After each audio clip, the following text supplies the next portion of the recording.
Ahorainformación.es.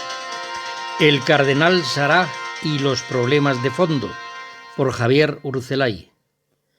En una reciente entrevista, el cardenal Robert Sarah se refería al proceso de autodestrucción que se está operando en Europa al haber perdido sus raíces cristianas y el sentido de su propio origen, como el problema que más le preocupaba. El árbol separado de sus raíces inevitablemente muere, señala el cardenal. Europa asiste indiferente a un largo proceso que la ha conducido a la pérdida de su propia identidad como cuna y diseminadora por todo el orbe de la civilización cristiana. Incapaz de reconocerse a sí misma, parece haber perdido simultáneamente su papel en el mundo. Señala el cardenal africano que Europa se está suicidando demográficamente por falta de natalidad, al tiempo que está siendo invadida silenciosamente por otros pueblos, con otra identidad, que progresivamente dominarán en número e impondrán su propia cultura, moral y formas de vida. Francia, con casi 8 millones de musulmanes y una cifra que continúa creciendo, es un ejemplo, pero otros países de Europa vamos en la misma dirección sin que a nadie parezca importarle. Los hechos transformadores de la civilización y de la historia son resultado de largos procesos, de corrientes profundas que al final producen sus consecuencias después de haber larvado durante décadas, percibidos solamente por las mentes más lúcidas y atentas, mientras el común de los mortales saltaba en los telediarios de una noticia a otra, es decir, se limitaba a mirar el oleaje de la actualidad. Así pasó con la caída del Imperio Romano, con la expansión del Islam, con la Revolución Francesa y la destrucción del llamado Antiguo Régimen, con el nacimiento y eclosión del comunismo, con la génesis de las dos guerras mundiales, con la caída de la monarquía de Alfonso XIII y la proclamación de la Segunda República.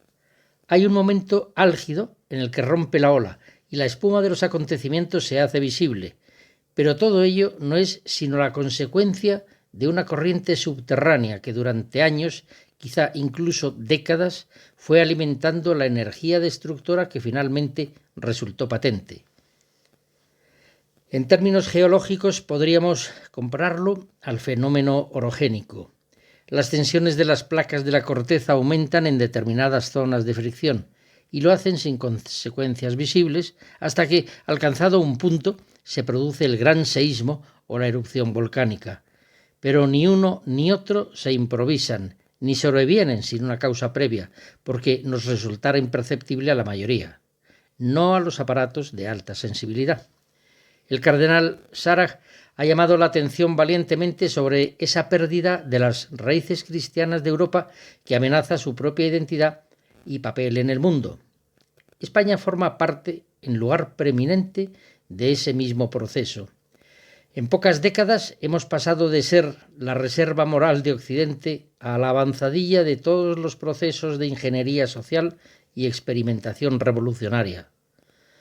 Hay fenómenos o procesos históricos que no salen en el telediario y no ocupan la atención cortoplacista de unos políticos que no tienen más perspectiva que las próximas elecciones. Pero atención a esas imperceptibles corrientes de fondo, porque son las que generan las grandes transformaciones sociales y de civilización que acabarán haciendo notar sus efectos.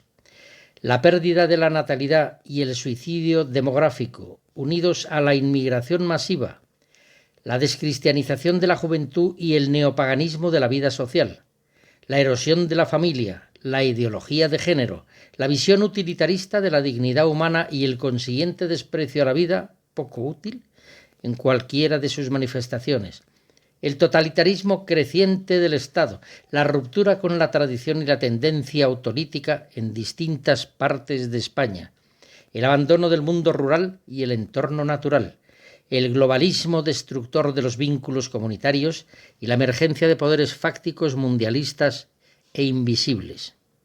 Todos estos procesos conducen al mundo futuro descrito por Huxley, por Benson, por Orwell, un mundo deshumanizado y despótico.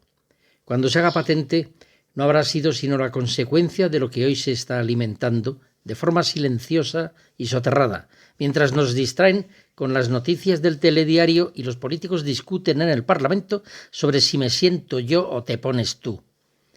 No hablo del gobierno y sus secuaces. Ellos apadrinan el proceso revolucionario y la aceleración de la historia en la dirección que les interesa. Hablo de la supuesta oposición. Las declaraciones del cardenal Sarag deberían prevenirnos contra unos políticos que conducen con luces de posición y que no ven más allá de la punta de su nariz. Antes de que sea demasiado tarde, necesitamos políticos con luces largas, que sepan cuáles son los verdaderos problemas que hay que atajar. Y españoles que sean capaces de distinguir a los unos de los otros.